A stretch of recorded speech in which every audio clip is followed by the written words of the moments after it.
My name is Heather Young, and I'm 23 years old.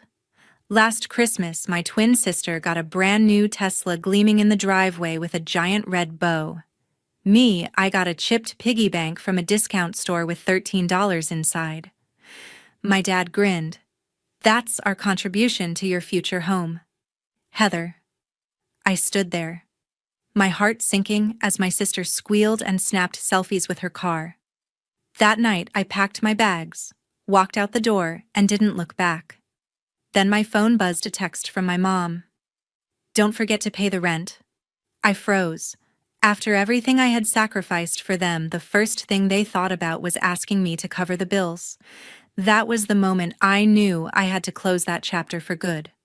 What happened next went far beyond anything I could have imagined. Everything shifted so fast that even I could hardly believe it was real. If you want to know how that twist changed my life forever, hit that subscribe button and join me for the full. If you want to understand this story, we have to go back to when I had just turned 18, a time when my twin sister and I felt like we were at the very top of our lives. We'd both gotten into college, me for business, her for marketing. I could already picture myself in a dorm crunching numbers and planning a future. But that summer, our family's toy store in Memphis went under. Online stores like Amazon were selling everything cheaper, and our little shop couldn't compete. Overnight, we went from middle class to barely scraping by. Rent was late, groceries were sparse, and college tuition. Forget it. Mom and Dad called us into the living room one evening. Their eyes were tired, like they'd been up all night arguing. "We can only send one of you to college." Dad said, his voice heavy. Mom looked at my sister, then at me. "Heather, you're the responsible one. You can work, help us keep the house. Your sister needs this chance to shine." My stomach dropped. Responsible. That's what they thought of me, the one who could just give up her dreams. I looked at my sister, her face lit up with hope, and I couldn't take that away. So I nodded. "Fine. I'll stay." I gave up college before I even unpacked my bags. Instead, I took a job as a financial data entry clerk at a small shipping company downtown. It wasn't glamorous, typing invoices, logging payments, staring at spreadsheets until my eyes burned. The pay was barely enough, but I used it to cover our bills: electricity, water, internet. I'd drag myself home after 10-hour shifts, only to hear Mom raving about my sister's new campus life, or Dad boasting about her perfect grades. It hurt, but I told myself I was doing the right thing. Family came first, right? Things got tougher the next year. The debts from the store kept growing: bank loans, credit cards, unpaid vendors. Dad's voice shook when he said we might lose the house. So I started funneling more of my paycheck to them. $100 for the mortgage, $50 for the utilities.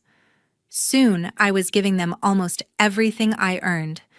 I stopped going out, didn't buy new clothes, didn't even think about saving for myself.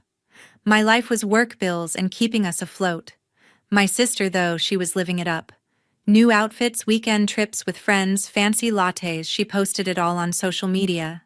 I'd see her photos late at night, a tight knot forming in my chest. Mom would say, "She's making us proud, Heather. You're helping her get there." Helping her. What about my dreams? But I bit my tongue and kept going. That's when I met Daniel, my boyfriend. He worked at a coffee shop near my office, always sneaking me a free drink when I looked like I was about to collapse. We'd chat during my breaks, and he'd listen when I poured out my frustrations about home. He had this way of making me feel seen, like I wasn't just a machine paying the family's bills. He was studying interior design, always sketching ideas on napkins, and his passion gave me a spark of hope. By the time I was 21, I'd paid off most of the family's debts. I'd worked hard, taken online courses for bookkeeping, and gotten promoted to financial assistant at the company. The extra money helped, and I thought things might turn around.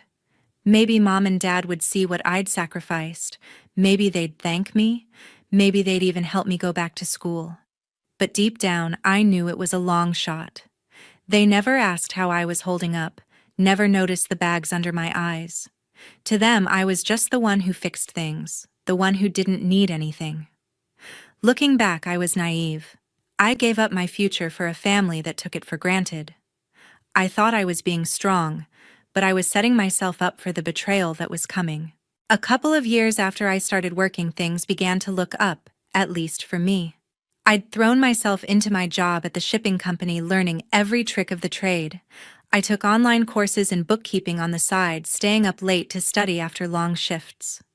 My hard work paid off when I got promoted to financial assistant by my early 20s. The raise wasn't huge, but it felt like a lifeline. I was proud, thinking maybe now my family would see what I was capable of. With the extra money, I did more than just cover bills. I started investing small amounts in a local business, a friend's startup that was doing well. It wasn't much at first, a few $100s here and there, but it grew. By the time I was 22, I'd made enough to help Mom and Dad clear the last of their debts from the toy store. I handed over thousands of dollars to pay off their final loan, thinking it would save our family home. I'd lie awake at night imagining them sitting me down saying, "Heather, we couldn't have done this without you." But that never happened. Instead, Mom and Dad acted like it was no big deal. "Thanks, Heather," Mom would say, barely looking up from her phone. Dad would nod, then go back to talking about my sister's latest achievements. Lindsay was still in college, living her best life. She'd come home for breaks with new clothes, a shiny new phone, even a fancy laptop, all paid for by Mom and Dad. I'd see her posts online showing off designer bags or trips to Miami with her friends. Each photo was like a punch to the gut. I was the one keeping the lights on, but she was the one they bragged about. I tried to brush it off. I told myself it was fine that I was doing this for all of us. But the unfairness started to eat at me. One evening, I was at the kitchen table going over our family's budget to make sure we wouldn't miss another payment. Mom walked in, saw me with my spreadsheets, and said, "Oh, Heather, you're so good at this stuff. Can you send Lindsay some extra cash? She needs it for a new outfit for her internship interview." I stared at her, waiting for a please, or even a thank you for everything I'd done. Nothing.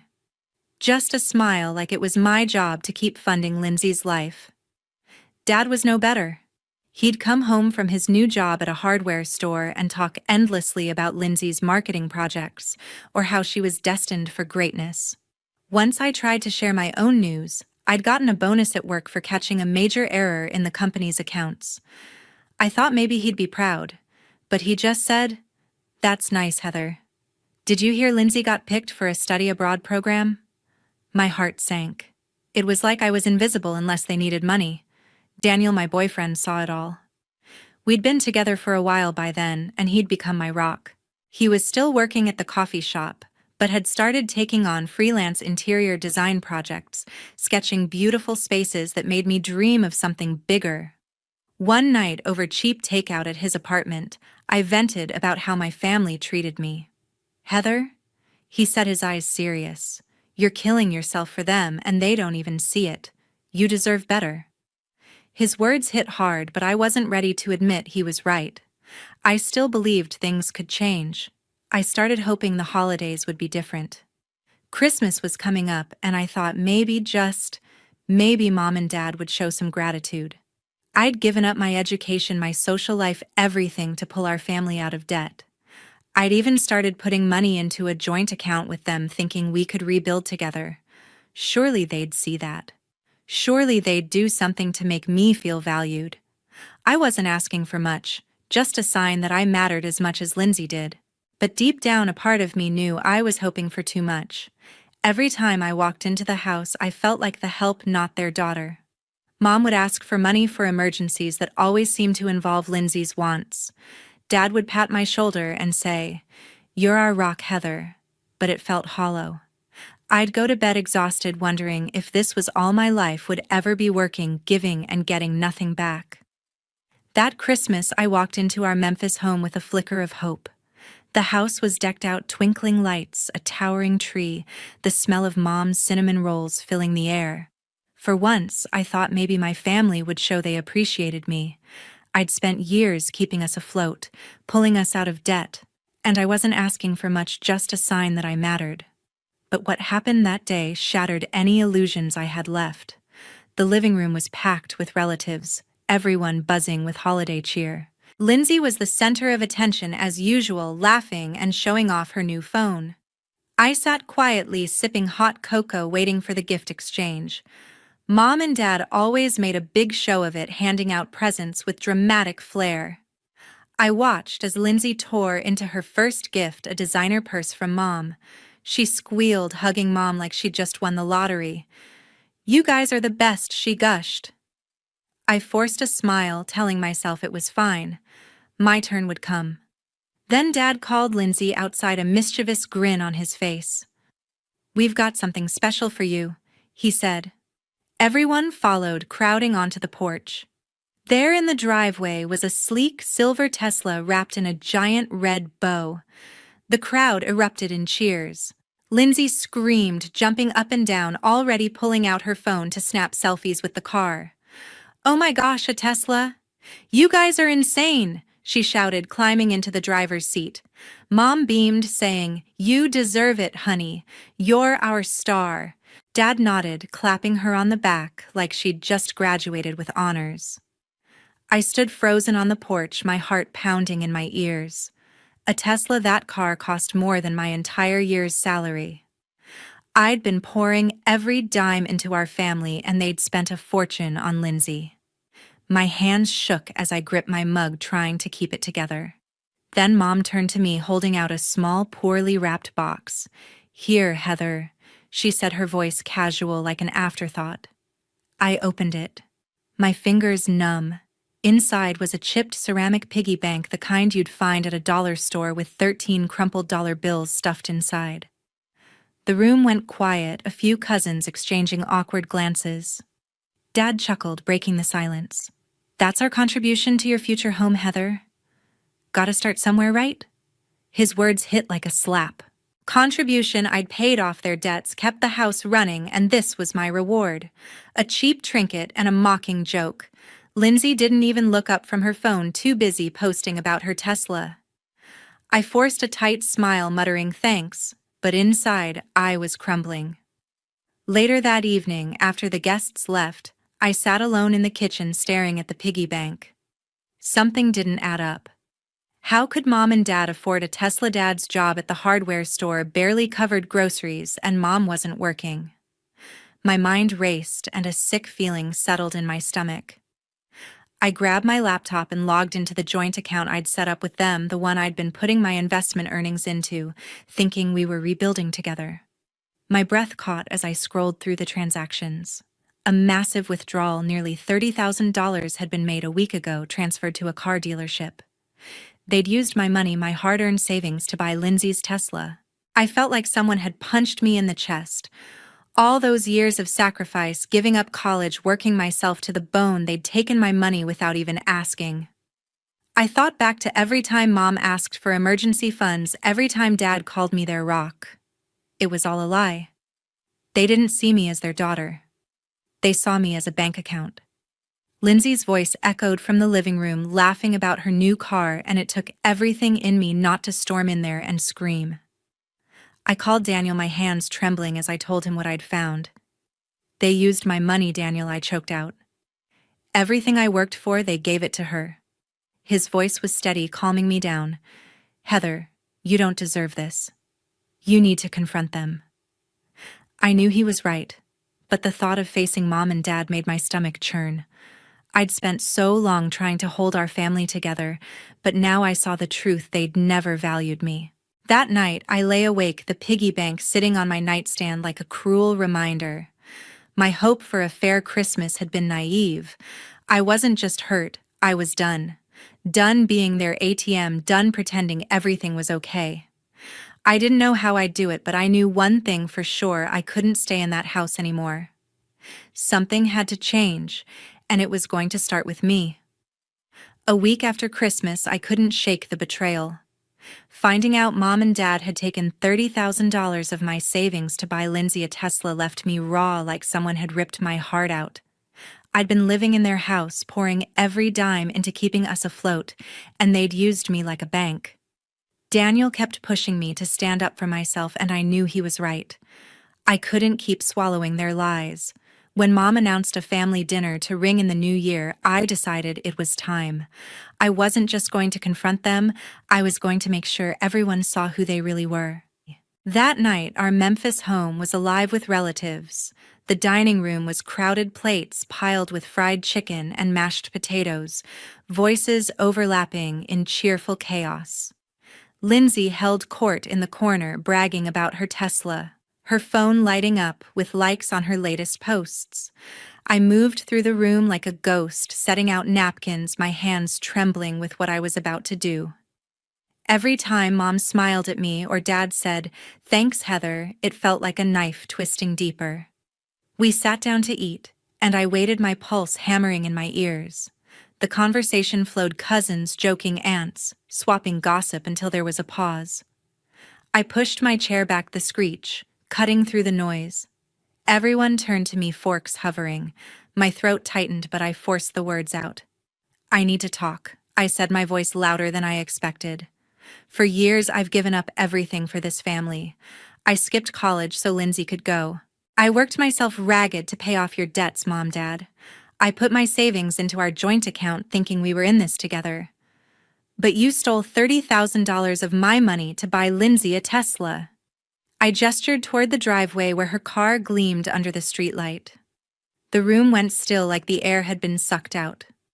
Mom's face flushed, her eyes darting to the relatives. "Heather, stop this nonsense." She snapped, her voice sharp. Dad coughed, staring at his plate. "You're making a big deal out of nothing," he mumbled. Lindsay scoffed, crossing her arms. "Seriously, Heather, you're so dramatic." "Get over yourself," she said, her tone dripping with disdain. I laughed, a cold, bitter sound. "Dramatic? Carol, Robert, you've treated me like a cash machine for years. I paid your bills, your loans, and you gave me a chipped piggy bank as a joke. Lindsay, you got a free ride to college and a Tesla, all with my money. And you act like I owe you." I held up the bank statement. I'd printed the proof, glaring in black and white. $30,000 gone to a car dealership. You didn't even ask. Gasps rippled through the table. My uncle leaned forward, his brow furrowed. "Carol, is this true?" he asked. Mom stammered, her hands shaking. It's family money. We thought it was okay." Dad raised his voice, his face red. "Heather, you're blowing this out of proportion. Lindsay earned that car with her hard work." "Her hard work?" I shouted, my voice breaking. "I gave up my dreams for you. I lived here, worked myself to death, and you stole from me. I'm done. Done paying your bills, done cleaning up your messes. As of tonight, I'm out." I turned to Lindsay, her glare burning into me. "And you're on your own. Good luck with that Tesla without my cash." The room erupted. Mom burst into tears, clutching her napkin. "Heather, how could you humiliate us?" she sobbed. Dad stood, pointing at me. "You're ungrateful after everything we've done?" Lindsay shoved her chair back and stormed out, the front door slamming behind her. Relatives whispered, some looking shocked, others uncomfortable. I didn't care. For the first time in years, I felt like I was breathing. I marched to my room in their house where I'd spent years sacrificing, and started packing. I threw clothes, my laptop, a few photos into a suitcase, my hands moving on autopilot. Mom followed, her voice desperate. "Heather, please, we're family. Don't do this," she begged. I zipped my bag and faced her. "Carol, you stopped being my family when you chose Lindsay over me. I'm done." I pushed past her, ignoring her sobs. Dad was at the bottom of the stairs, his arms crossed. "If you leave, don't think you can come back," he said coldly. I met his eyes. "Robert, I won't need to. I'm done carrying you." I walked out the front door, the cold January air hitting my face, my heart pounding but steady. I drove to Daniel's apartment, my suitcase in the back seat.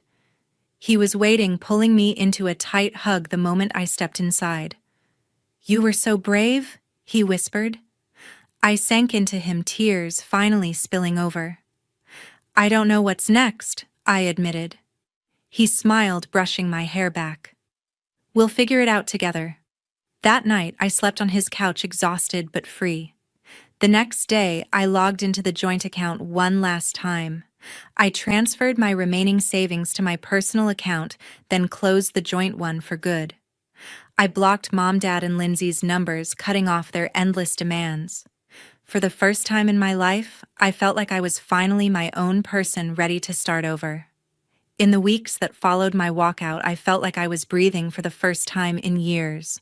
Living with Daniel in his small Memphis apartment was a fresh start, a chance to figure out who I was without the weight of my family's demands. His place wasn't fancy mismatched furniture, a leaky faucet, but it felt like home. For the first time, I wasn't waking up to Carol's requests for money or Robert's dismissive comments. I was free, but freedom came with its own challenges. I had my savings, but starting over wasn't easy. Daniel was my anchor. He'd been freelancing as an interior designer, sketching stunning layouts for local businesses, and his passion was contagious. One night over pizza on his worn-out couch, he handed me a sketch pad. "You've got an eye for detail, Heather," he said. "Why not try designing with me? You could be great at it." I laughed, brushing it off. I'd spent years crunching numbers, not creating. But he insisted, showing me the basics: color palettes, furniture, layouts, mood boards. I was hooked. For the first time since giving up college, I felt like I was learning something for me. I dove into interior design, spending evenings studying online tutorials and practicing sketches. Daniel was patient, critiquing my work with gentle honesty, pushing me to improve. To pay my share of the rent, I took a part-time job as a barista at a coffee shop near his apartment. The work was grueling, long shifts, rude customers, but it kept me independent. I refused to touch my savings unless I had to. I wanted to build this new life on my own terms, not on the scraps of what I'd given to Carol and Robert. By spring, I was getting the hang of design. Daniel landed a small project redecorating a local bookstore, and he brought me on as his assistant. We spent weekends picking out rugs, rearranging shelves, and painting walls. The owner loved our work, and I felt a spark of pride I hadn't known in years. That project led to another, a cafe needing a cozy vibe. I designed a corner nook with plush chairs and warm lighting, and when customers raved about it, Daniel grinned at me. "Told you you're a natural," he said. Those small wins gave me hope that I could make this work. But starting over wasn't all smooth sailing. I struggled with doubt, wondering if I'd made a mistake leaving my stable finance job. Money was tight, and I had to budget every dollar. Some nights I'd lie awake worrying I'd fail at design and end up with nothing. Daniel was always there, reminding me why I'd left. "You're not their ATM anymore," he'd say, squeezing my hand. "You're building something real." His belief in me kept me going. Meanwhile, I heard bits and pieces about my family through mutual friends. Without my financial support, Carol and Robert were struggling. Robert's job at the hardware store wasn't enough to cover their bills, and Carol had started picking up shifts at a grocery store. Lindsay, it turned out, couldn't keep up with the Tesla payments. She'd racked up debt trying to maintain her flashy lifestyle, and the car was repossessed a few months after I left. I felt a twinge of guilt when I heard that, but it passed quickly. They'd made their choices just like I'd made mine. Lindsay tried reaching out once, leaving a voicemail I didn't return. "Heather, we need to talk," she said, her voice clipped. I deleted it. I'd spent years giving her everything, and she'd thrown it back in my face. Carol and Robert sent a few texts, too, asking me to come home or work things out. I blocked their numbers again. I wasn't going back to that house, to their lies and demands. Daniel supported me, saying I didn't owe them anything. "Focus on you," he'd tell me, and I did. As the months passed, I grew more confident. I started pitching my own design ideas to clients, landing a contract to refresh a small office space. It wasn't big, but it was mine. I spent hours perfecting the layout, choosing sleek desks and vibrant accent walls. When the client shook my hand and said, "This is exactly what we needed," I nearly cried. It was proof I could do this, proof I was more than the girl who'd given up everything for her family. Living with Daniel deepened our bond. We'd stay up late dreaming about opening our own design studio one day. He'd sketch wild ideas, and I'd rein them in with practical plans. We balanced each other, and I realized how lucky I was to have him. He wasn't just my boyfriend. He was my partner, my biggest cheerleader. For the first time, I let myself imagine a future that wasn't about sacrifice, a future where I could be happy. By the end of that first year on my own, I wasn't the same Heather who'd walked out of Carol and Robert's house. I was stronger, more sure of myself. I still had a long way to go, but I was building a life I was proud of. My family's struggles were their own now, and I refused to carry their weight anymore. I was ready for whatever came next, knowing I had Daniel by my side and a dream worth chasing. A year after I walked out of Carol and Robert's house, my life was unrecognizable. Living with Daniel in Memphis had given me the space to rebuild, to chase a future I'd never dared to dream of before. But one piece of unfinished business lingered: the $30,000 they'd taken from our joint account to buy Lindsay's Tesla. I couldn't let it go. That money was mine, earned through years of sacrifice, and I deserved justice. So I decided to take Carol and Robert to court. I hired a lawyer, a sharp woman who listened to my story and didn't sugarcoat things. "It's a strong case," she told me, flipping through my bank statements. "The joint account was in your name, and you have proof of their withdrawal. We can argue financial misconduct." The process wasn't easy: gathering evidence, filing paperwork, sitting through tense meetings, but Daniel was by my side, keeping me grounded. He'd hold my hand during late-night prep sessions, reminding me I was fighting for what was right. The court date came that spring. Standing in the Memphis courthouse, I faced Carol and Robert across the room. They looked smaller than I remembered, their faces tight with worry. Lindsay wasn't there. She'd moved to Nashville, chasing some marketing job I'd heard. My lawyer laid out the facts: the joint account, my contributions, their unauthorized withdrawal for the Tesla. Carol tried to argue it was family money, but the bank records didn't lie. Robert stayed silent, his eyes fixed on the floor. The judge didn't take long to decide. She ruled in my favor, ordering Carol and Robert to repay the full $30,000 plus legal fees. When the gavel came down, I felt a rush of relief. It wasn't just about the money, it was about holding them accountable. They'd taken so much from me, but I'd taken something back. The repayment came in installments, slow at first because Carol and Robert were struggling. Without my support, their finances had crumbled. Robert was still at the hardware store, barely making ends meet, and Carol's grocery store job wasn't enough. I heard through a cousin that Lindsay's Tesla was long gone, repossessed, when she couldn't keep up with the payments. Part of me felt a pang of sadness for their mess, but I'd learned my lesson: their problems weren't mine anymore. With the lawsuit behind me, I threw myself into my new life. My interior design work was taking off. After those first small projects with Daniel, the bookstore, the cafe, I landed a bigger contract redesigning a local boutique hotel. I poured my heart into it, choosing soft linens, warm wood tones, and elegant lighting that made the space feel alive. When the hotel owner praised my work at the grand opening, I stood taller, feeling like I'd finally found my place.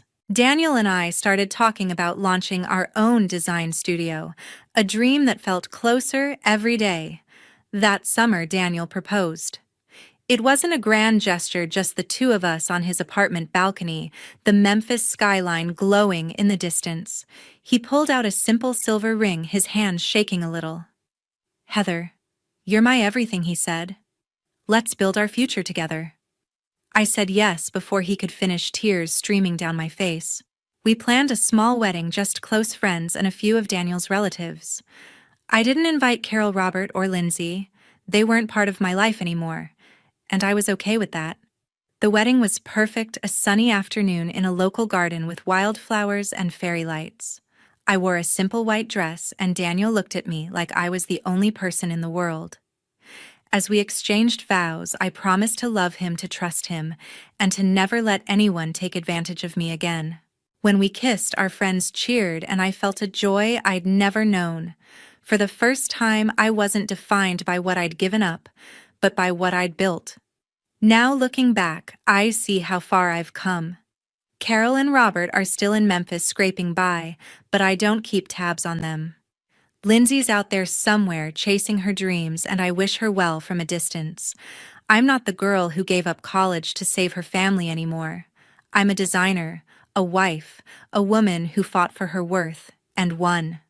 My life with Daniel isn't perfect, bills pile up, clients can be tough, but it's ours, built on love and respect. If there's one thing I've learned, it's this family isn't about who you're born to, it's about who stands by you. I spent years trying to earn Carol and Robert's love, thinking sacrifice would make me enough, but I was enough all along. Walking away was the hardest thing I've ever done, but it gave me the freedom to find myself. To anyone out there feeling trapped, giving everything and getting nothing back, I want you to know you deserve better. Fight for it. You're worth it. The retirement bonus has been denied due to budget constraints, Human Resources Director Catherine Walsh said, barely looking up from her paperwork. Furthermore, your position will be filled by a logistics consultant to modernize our operations. I sat there in stunned silence, my hands gripping the arms of the uncomfortable plastic chair. 28 years.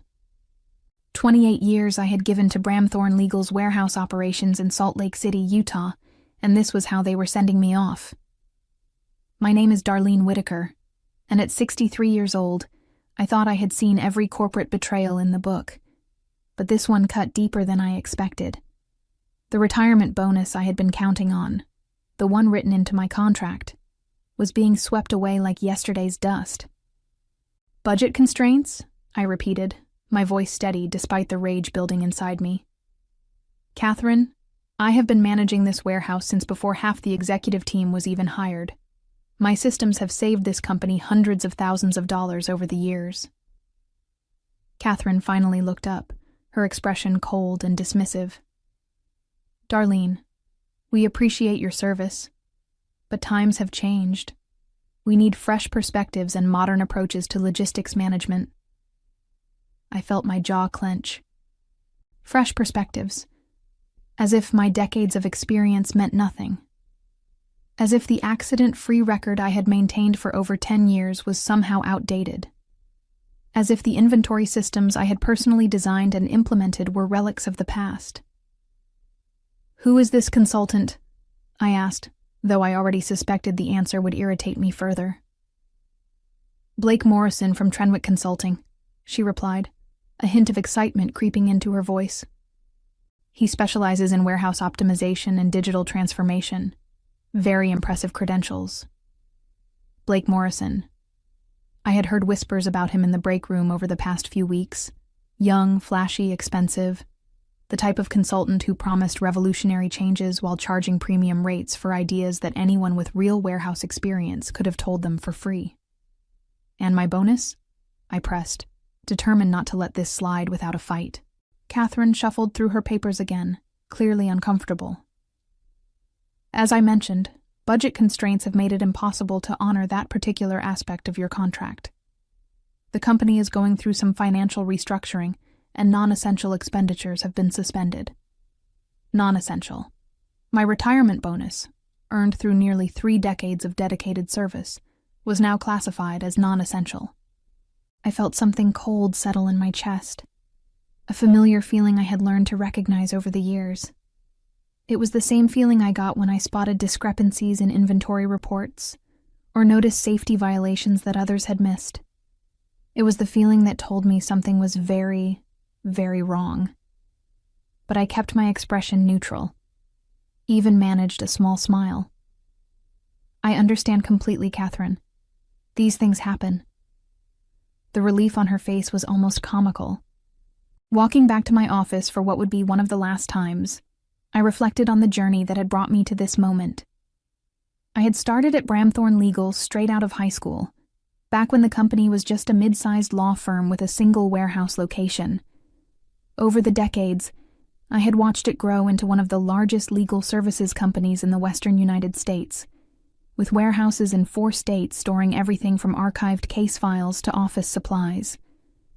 My late husband Thomas used to joke that I cared more about that warehouse than I did about our living room. He wasn't entirely wrong. I had poured my heart and soul into building something that worked, something that lasted. Every process, every safety protocol, every efficiency improvement bore my fingerprints. The relationships I had built over the years ran deep. Jacob Williams, who started as a floor associate 15 years ago and now managed the entire night shift, had learned everything from me. Patricia Evans, the inventory specialist, still used the filing system I had taught her during her first week 8 years ago. Even the newer employees knew that when they had a problem, they came to Darlene. But it wasn't just about the personal connections. It was about the systems themselves. The inventory tracking process I had developed reduced loss and theft by 30%. The safety protocols I had implemented hadn't just prevented accidents. They had earned the company recognition from the State Occupational Safety Board. The loading dock scheduling system I had created increased efficiency by 25% while reducing overtime costs. All of this would now be handed over to Blake Morrison, a consultant who had probably never spent a full day on a warehouse floor in his life. I had seen consultants come and go over the years. They arrived with their PowerPoint presentations and their buzzwords, promising to revolutionize everything. They would spend a few weeks observing, another few weeks analyzing, and then present their findings as if they had discovered something revolutionary. Usually, their recommendations were variations of systems that were already in place, dressed up in modern terminology, and sold back to management at premium prices. The irony was that most of these consultants had no real understanding of the day-to-day challenges of warehouse operations. They saw numbers on spreadsheets, not the human beings who made those numbers work. They understood theory, not practice. But what Catherine Walsh and the executive team didn't realize was that I had been preparing for this day for a very long time. Not this exact scenario, but something like it. I had learned early in my career that in corporate America, loyalty was a one-way street. Companies expected it from their employees, but rarely returned it when times got tough. That was why, 15 years ago, when I had negotiated my last major contract renewal, I had insisted on certain protections. Protections that I had never mentioned to anyone, not even Thomas. Protections that were about to become very relevant. As I reached my office, I could already hear Blake Morrison's voice carrying down the hallway from the conference room, explaining to a group of managers how he planned to optimize their operational paradigms. The next morning brought Blake Morrison's official introduction to the warehouse staff. At 34 years old, he had the kind of polished confidence that only came from years of telling people how to do jobs he had never actually done himself. His navy suit was perfectly pressed, his hair professionally styled, and his smile practiced to convey just the right amount of authority, mixed with approachability. "Good morning, everyone," he began, addressing the group of 20 warehouse employees who had gathered in the break room. "I'm Blake Morrison from Trenwick Consulting, and I'm here to help modernize your operations and bring Bramthorne Legal's logistics into the 21st century." I stood at the back of the room, watching the faces of my colleagues. Some looked skeptical, others resigned. They had seen this show before, just with different actors. Blake clicked to his first PowerPoint slide, which showed a generic warehouse layout with arrows and buzzwords scattered around it. "What we're looking at here is a complete transformation of your current processes. We'll be implementing cutting-edge inventory management software, optimizing your floor layout for maximum efficiency, and establishing new performance metrics that align with industry best practices." Jacob Williams raised his hand. "What about the systems we're already using? Darlene spent years developing our current processes, and they've been working pretty well." Blake's smile never wavered, but I caught the brief flash of irritation in his eyes. "That's exactly the kind of thinking we need to move beyond," he replied smoothly. "Old-timers like Darlene don't understand modern logistics. Her outdated methods were holding you back from reaching your true potential." The room fell silent. Several people glanced back at me, expecting some kind of reaction, but I just smiled and nodded, as if Blake had complimented my work instead of dismissing nearly 3 decades of it. "The reality is," Blake continued, gaining momentum, "that what worked 10 or 20 years ago simply doesn't cut it in today's competitive environment. We need dynamic systems, real-time analytics, and adaptive workflows. The old way of doing things, with its paper trails and manual processes, is like trying to compete in a Formula One race with a horse and buggy. More silence. Patricia Evans looked like she wanted to say something, but I caught her eye and shook my head slightly. This wasn't the time or place for confrontation. Blake wrapped up his presentation with promises of increased efficiency, reduced costs, and improved working conditions. He scheduled individual meetings with each department head to assess current capabilities and identify optimization opportunities. After the meeting dispersed, several employees approached me privately. They wanted to know what I thought about Blake's plans, whether I believed his promises, and most importantly, what they should do.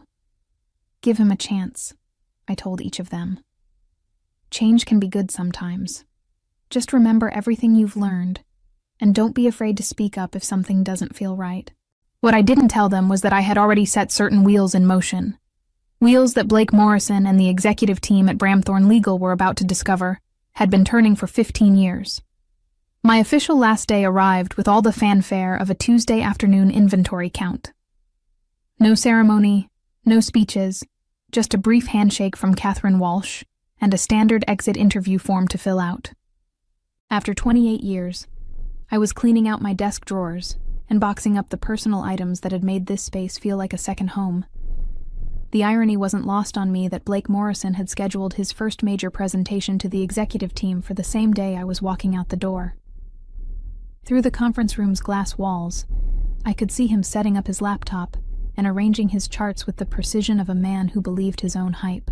As I packed the last of my coffee mugs, Jacob Williams appeared in my doorway. "This isn't right, Darlene," he said, his voice heavy with frustration. "They're making a huge mistake." "Maybe," I replied, wrapping my favorite mug, a gift from the warehouse staff 5 Christmases ago, in tissue paper. "But sometimes companies need to learn lessons the hard way." Jacob stepped closer, lowering his voice. "Is there anything we can do? The whole crew is upset about this. We've been talking, and we're thinking about going to Catherine Walsh as a group, telling her how much you mean to this place. I appreciated the loyalty, but I knew it would only cause trouble for good people who needed their jobs. Jacob, I want you to listen to me carefully. Don't make waves. Don't fight the new systems Blake is implementing. Do your job, do it well, and let the results speak for themselves." He looked confused, as if he had expected me to encourage resistance, or at least express some bitterness about the situation. But I had learned long ago that the best revenge was often the most patient kind. "Just trust me," I added, closing the box of personal items. "Everything is going to work out exactly as it should." An hour later, I found myself in the unusual position of attending my own replacement's presentation to management. Catherine Walsh had invited me as a courtesy, suggesting that my input might be valuable during the transition period. I suspected she was hoping I would publicly endorse Blake's plans, giving them credibility with the staff who still respected my expertise. The conference room was packed with executives, department heads, and senior managers. Blake had clearly prepared extensively for this moment, with detailed charts, financial projections, and a comprehensive timeline for implementing his recommended changes. "Ladies and gentlemen," he began, his presentation voice polished and confident, "what you're about to see is nothing short of a complete transformation of Bramthorne Legal's warehouse operations. We're not just talking about incremental improvements, we're talking about revolutionary change." His first slide showed a comparison between current costs and projected savings under his new system. The numbers were impressive, promising a 30% reduction in operational expenses within the first year. "The fundamental problem," Blake continued, "is that this warehouse has been operating under antiquated systems designed for a different era. Paper-based tracking, manual inventory counts, outdated safety protocols. These are the hallmarks of an operation that hasn't kept pace with modern logistics management." I sat quietly in my chair, making notes in a small notebook. To any observer, I appeared to be carefully documenting Blake's recommendations. In reality, I was checking items off a mental list that I had been carrying for 15 years. Blake's presentation continued for nearly an hour, covering everything from new software implementations to staff restructuring. He proposed eliminating several positions that he deemed redundant, cross-training remaining employees on multiple systems, and establishing performance metrics that would incentivize excellence and eliminate complacency. When he finished, the room erupted in applause. Several executives congratulated him on his thorough analysis and visionary approach. Catherine Walsh beamed as if she had personally discovered the next logistics revolution. "Darlene," she said, turning to me, "as someone who has been so central to our warehouse operations, I'd love to hear your thoughts on Blake's presentation." All eyes turned to me. Blake leaned back in his chair with the satisfied expression of someone who expected nothing but validation for his brilliance. I smiled and stood up, my notebook in hand. "Blake has certainly done his homework," I said. "His recommendations are very comprehensive." The relief in the room was palpable. "In fact," I continued, "many of his suggestions are remarkably similar to systems that are already documented in our operational procedures.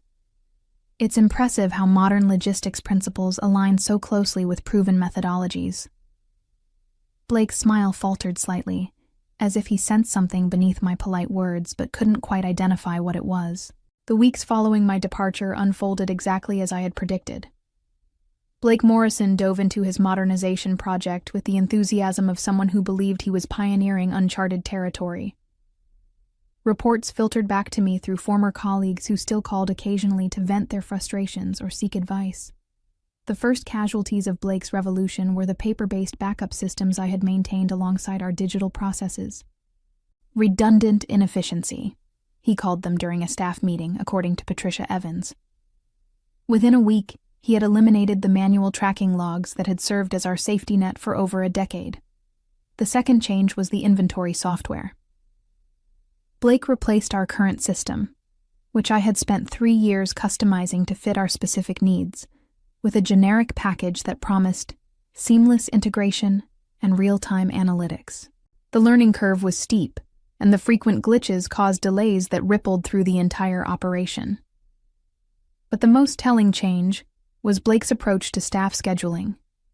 He implemented what he called dynamic resource allocation, which was essentially a fancy way of saying he would assign people to different departments based on daily workload projections generated by his new software. I had tried dynamic scheduling early in my career and learned why it didn't work in practice.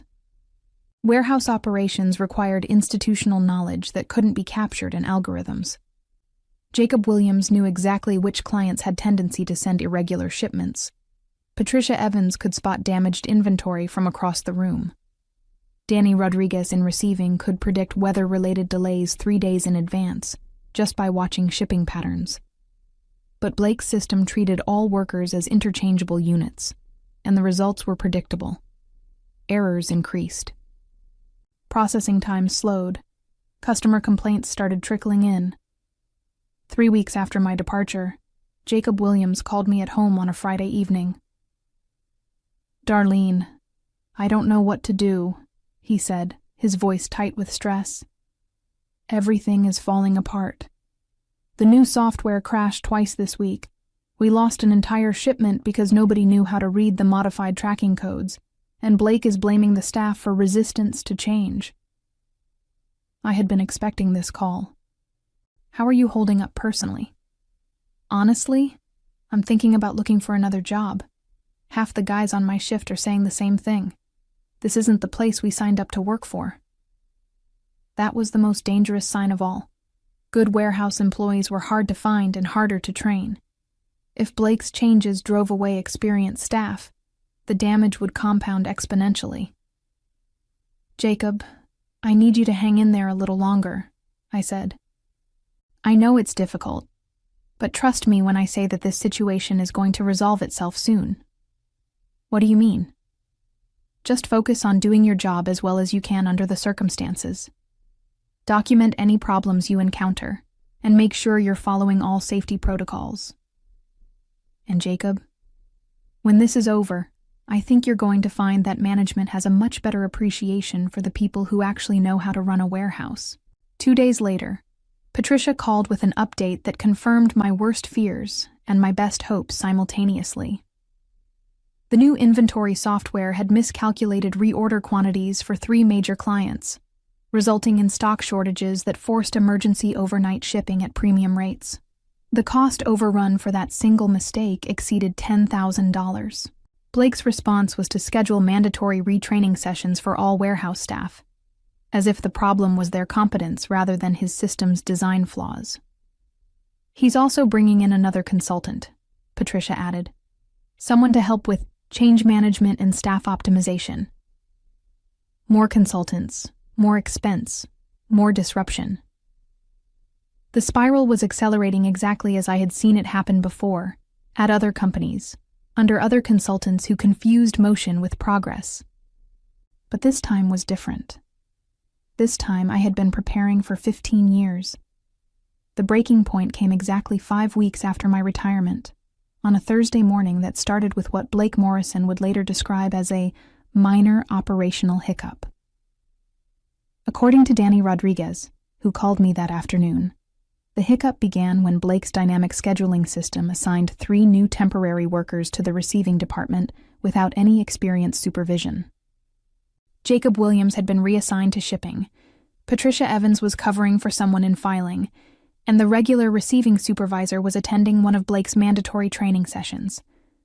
The temporary workers, following the new standardized procedures that Blake had implemented, processed an incoming shipment of archived legal documents without checking the special handling requirements. The documents, which included original contracts and court filings dating back 30 years, were stored in the standard high-humidity section of the warehouse instead of the climate-controlled archive area. By the time someone noticed the mistake, moisture damage had affected over 200 boxes of irreplaceable legal documents belonging to one of Bramthorne Legal's largest clients, a Fortune 500 company whose retainer alone represented nearly 10% of the firm's annual revenue. The client was not pleased. Blake spent 3 hours in the conference room with the partners, Danny told me. You could hear the shouting through the walls, something about liability exposure and malpractice insurance and potential lawsuits. I felt a familiar mix of sadness and vindication. Sadness because I genuinely cared about Bramthorne Legal and hated to see the company suffer. Vindication because this was exactly the kind of preventable disaster that experienced warehouse management was designed to avoid. What's Blake saying about it? I asked. He's calling it a training issue. Says the temporary workers didn't follow proper procedures, and that the permanent staff should have been more vigilant about oversight. Of course he was. Consultants never blamed systems failures on systemic problems. It was always implementation issues or user error or insufficient commitment to the change process. But the partners at Bramthorne Legal were lawyers, which meant they understood liability and accountability in ways that made them less susceptible to consultant double talk. When your business was built on managing legal risk for other people, you didn't have much patience for operational failures that created new risks for your own company. The damaged documents represented potential lawsuits, insurance claims, and, at minimum, the cost of recreating decades of legal work. Even if the client didn't terminate their relationship with the firm, the incident would strain trust and potentially affect contract renewals. That evening, I received an unexpected phone call from Catherine Walsh. Her voice carried a strain I had never heard before. "Darlene, I hope you don't mind me calling you at home," she began. "I wanted to discuss the possibility of bringing you back as a consultant to help us through some transition challenges we're experiencing." I almost smiled. The word consultant had apparently become the universal solution to every corporate problem, even when the problem was caused by consultants in the first place. "What kind of challenges?" I asked, though I already knew the answer. "We've had some operational difficulties since Blake implemented his new systems. Nothing insurmountable, but the partners feel it would be beneficial to have someone with your institutional knowledge available to provide guidance." Operational difficulties. That was corporate speak for expensive disaster that's threatening our client relationships. I appreciate the offer, Catherine, I replied, but I'm afraid I'm not available for consulting work. The silence on the other end of the line stretched for several seconds. Perhaps we could discuss compensation, she said finally. The partners are prepared to be quite generous. It's not about money, I said, which was true enough. It's about timing. But Catherine, you might want to check my employment file.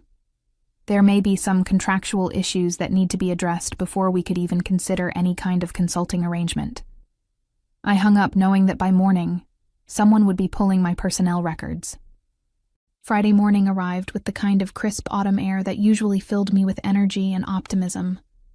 I was in my kitchen, enjoying my second cup of coffee and reading the morning news, when my phone rang at exactly 9:15 a.m. The caller was Robert Chen. No, wait, I caught myself. The caller was Robert Harrison from Bramthorne Legal's corporate counsel office. His voice carried the carefully neutral tone that lawyers used when they were about to deliver news that nobody wanted to hear. Mr. Harrison, I said pleasantly, what can I do for you? Miss Whitaker, I'm calling regarding a contractual clause that was brought to my attention yesterday evening. Specifically, a provision in your 2009 employment agreement that I need to discuss with you. I took a slow sip of my coffee, savoring both the warmth and the moment. Oh, that old thing. I wondered when someone would remember to check on that. According to our records, there is a clause, Section 12(7), that guarantees additional compensation in the event that your documented operational procedures are utilized by outside consultants during a 5-year period following your departure from the company. That's correct, I confirmed. Is there a problem with that clause? The pause that followed was loaded with implications. Miss Whitaker, could you clarify exactly what procedures this clause covers? I had been waiting 15 years to answer that question. Well, Mr. Harrison, it covers any and all operational procedures that I documented during my tenure at Bramthorne Legal. The inventory tracking systems, safety protocols, scheduling methodologies, quality control checklists, emergency response procedures, equipment maintenance schedules, and staff training protocols. Another pause. And the compensation structure outlined in this clause? Triple my final year's salary, payable within 30 days of utilization by outside consultants, I said, reciting the language I had memorized word for word. Plus, interest calculated at the prime rate, plus 2% from the date of my departure. I could practically hear him calculating the numbers. My final year's salary had been $87,000. Triple that amount, plus 15 years of accumulated interest, represented a substantial sum. Miss Whitaker, he said carefully, do you have documentation that these procedures are currently being used by Mr. Morrison's consulting firm? I smiled at the coffee cup. Mr. Harrison, I have Blake Morrison's own PowerPoint presentation, delivered to the executive team on my last day, in which he explicitly recommends implementing every single system I developed over the past 15 years. He just called them by different names and presented them as innovative solutions. The silence stretched so long I began to wonder if the call had been disconnected. Mr. Harrison, are you still there? Yes, I'm here. Miss Whitaker, I think we need to schedule a meeting to discuss this matter in detail. Of course, I replied. I'm available at your convenience. Should I bring my attorney? That might be advisable. By Monday morning, the situation at Bramthorne Legal had escalated beyond anyone's expectations. My attorney, Margaret Foster, had spent the weekend reviewing my employment contracts and preparing a formal demand for payment under the terms of Section 12.7. The numbers were staggering. Triple my final salary amounted to $261,000. 15 years of accumulated interest brought the total to just over $400,000. But the real shock came when Margaret's research revealed that the clause also included provisions for legal fees and punitive damages if payment was delayed beyond the 30-day requirement. Catherine Walsh called me directly at 8 a.m., bypassing the lawyers and the formal protocols. Her voice was strained, and I could hear the exhaustion that came from spending an entire weekend in crisis management mode. "Darlene, please tell me there's some way we can resolve this amicably," she said without preamble. "What do you mean?" I asked, genuinely curious about her definition of amicable. "The partners are concerned about the financial implications of this clause. They're asking whether there might be room for negotiation." I considered her request carefully. The truth was, I didn't need $400,000. My retirement savings were adequate, my house was paid off, and my needs were simple. But this wasn't really about the money anymore. It was about principle, respect, and the value of institutional knowledge. "Catherine, I spent 28 years building systems that worked. Systems that kept people safe, kept costs down, and kept clients happy. Your company just paid a consultant an enormous fee to recommend implementing the exact same systems I designed 15 years ago. I understand your frustration." "This isn't about frustration," I interrupted gently. "This is about honoring contracts and recognizing value. The clause exists because I saw this exact scenario coming 15 years ago. What would it take to settle this quietly?" I already knew my answer. Payment in full, as specified in the contract, plus Blake Morrison's immediate termination, plus my retirement bonus, which should never have been denied in the first place. The silence told me everything I needed to know about how desperate the situation had become. By Friday afternoon, my bank account showed a deposit of $423,000. Blake Morrison had been terminated that morning, effective immediately. My original retirement bonus had been processed and would arrive within 10 business days. But the real satisfaction came from a phone call I received that evening from Jacob Williams. "Darlene, I don't know what you did, but Blake is gone and they're asking the warehouse staff to go back to using your old systems until they can find a permanent replacement for him." "And how does that feel?" I asked. "Like coming home," he said. The lesson was simple. Experience has value. Loyalty should be reciprocated, and contracts should be read carefully before they're signed. Bramthorne Legal had learned all 3 lessons the expensive way, but they had learned them thoroughly. As I looked toward the future, I couldn't help but smile at the irony that my greatest professional victory had come not from building something new, but from having the foresight to protect something I had already built. Sometimes the best revenge truly was a dish served cold and garnished with compound interest.